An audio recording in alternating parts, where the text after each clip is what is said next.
Bonjour à toutes et à tous, on se retrouve aujourd'hui pour une nouvelle vidéo et c'est un update lecture où je vais vous parler de Saut romantique de Enaël qui est paru en auto-édition. Vous le savez peut-être si vous me suivez un petit peu sur Instagram, si ce n'est pas le cas, n'hésitez pas à aller voir les liens de mes différents réseaux sociaux en barre d'infos. Ena avait fait le plaisir de m'envoyer son roman en papier et ça a été encore une fois une très bonne lecture. Je vous fais un résumé et je vous donne mon avis juste après, c'est parti. On fait la connaissance ici de Milan, un homme de 26 ans, jeune papa de 2 enfants, divorcé depuis quelques années avec sa compagne.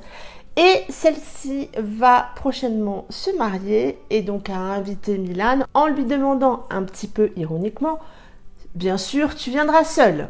Or, Milan n'a pas envie d'aller seul à ce mariage et donc il a 2 mois pour trouver quelqu'un et convaincre cette personne de venir avec lui au mariage de son ex.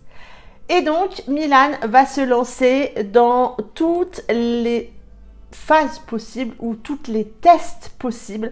Il va tester Mythique, il va tester le boulot, il va tester la boîte de nuit. Bref, il va tout faire pour essayer de rencontrer quelqu'un avant la date fatidique du mariage de son ex. Et je vais m'arrêter là pour le résumer.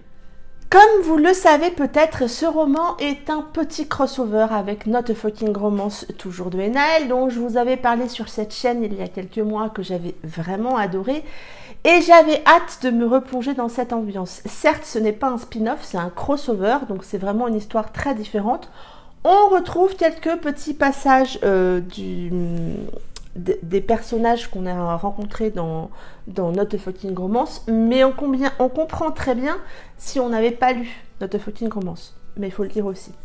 Et j'ai vraiment retrouvé la même ambiance, je me suis marrée, je me suis attachée aux personnages, bien particulièrement à Milan, et j'ai été très surprise, parce qu'en fait, je n'avais pas du tout lu le résumé, je n'en avais pas du tout parlé avec Ena, je ne savais pas du tout le genre de ce roman, et il s'avère, et je vais vous le dire ici, puisque apparemment ça commence à se savoir, moi j'ai zappé l'information, et je pense que ça peut justement titiller certaines, c'est une romance MM qu'on découvre, ou plutôt on va découvrir un homme qui va se découvrir homosexuel, qui va se rendre compte que finalement on aime une personne et on n'aime pas un sexe, et du coup j'ai trouvé rien que par ce message-là cette histoire sublime. Mais comme je ne m'y attendais pas, ça a créé un petit peu des échanges un peu loufoques avec Ena, en particulier après la première scène MM. Je lui ai dit « Non mais Ena, ça serait vraiment cool que tu te lances dans ce genre-là, vraiment ouais, ça m'a plu dans la façon dont elle a abordé le truc. » Elle a dû bien se marrer. Ena, si tu passes par là, tu as dû bien te marrer en lisant mes messages. Et moi, je t'ai bien bousculé à la fin de ma lecture. On a donc dans ce roman Milan. Milan qui est un jeune papa de 26 ans qui est divorcé depuis 3 ans. Et je dirais que depuis 3 ans, Milan, il s'oublie. Il n'a pas vraiment eu d'occasion de rencontrer du monde. Il a eu peu de relations. Et il se pense un petit peu, peut-être, il se pose des questions. Mais Milan, c'est un éternel romantique, un vrai romantique tel qu'on les connaît. Et peut-être trop fleur bleue, et encore que personnellement, je ne l'ai pas trouvé trop fleur bleue, mais son entourage le trouve parfois trop fleur bleue. Du coup, ça joue un peu contre lui. Et ça lui gâche un peu ses chances de rencontrer du monde, parce que dès qu'il commence un petit peu à parler des romans qu'il aime, des histoires qu'il aime, des choses, la façon dont il veut voir se dérouler les choses, bah Milan il se fait un petit peu rironner, ou en tout cas il se fait larguer, et ça amène un personnage très attachant, parce que forcément on a toutes, particulièrement nous les femmes je pense, mais certains hommes aussi, mais on a toute une part un peu fleur bleue au fond de nous, plus ou moins poussée, plus ou moins développée, mais du coup ça touche notre moi profond en tout cas. Et moi personnellement ça m'a touchée de voir cet homme ne pas se cacher derrière une façade où il voudrait être un peu plus bourru. Non, il laisse sortir son romantisme, sa sensibilité, et j'ai adoré ça. Et puis, il va bien entendu essayer plein de choses, et c'est drôle, ça fait du bien parce que Ena amène tout ça avec beaucoup d'humour, beaucoup d'anecdotes qui nous font sourire, qui nous font rire. J'ai particulièrement aimé la famille de Milan. Il a une famille vraiment particulière et vraiment exceptionnelle, mais j'ai aimé voir graviter autour de lui des gens qui le protège peut-être un petit peu trop, mais qui lui donne aussi des idées sur cette quête permanente qu'il a de trouver quelqu'un pour cette date fatidique du mariage de son ex. Et moi, j'ai aimé ça. Et puis, à un moment, une de ses amies va lui présenter Seven suite à un quiproquo. Et puis, Seven va déclencher en Milan des choses qui vont dans un premier temps le perturber, le remettre en question. Il va se poser beaucoup de questions.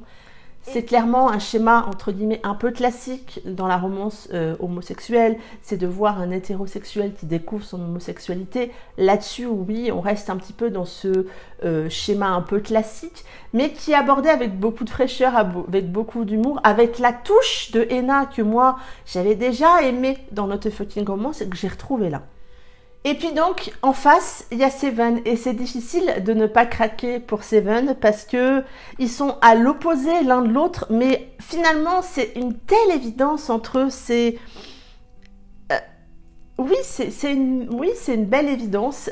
Seven, c'est un homosexuel qui s'assume complètement et qui ne veut plus souffrir de ses relations parce qu'il a beaucoup souffert jusque-là. Et qui a envie d'avoir avec lui quelqu'un qui assume pleinement son homosexualité. Et du coup, oui, ça va amener des situations bien complexes. C'est pas une histoire simple, c'est une histoire comme moi je les aime. Ena a travaillé l'histoire tout le long du livre avec beaucoup de rebondissements, beaucoup d'émotions. Et moi, ça l'a fait. J'aime ressentir ce genre d'émotions à la lecture.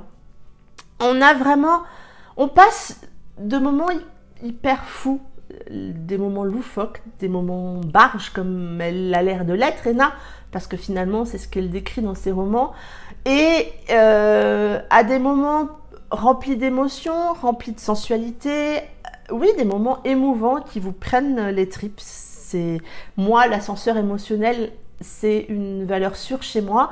Quand il est là, c'est que ça me plaît.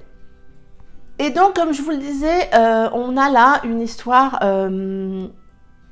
belle, une histoire drôle, une histoire intense, vraiment une belle romance.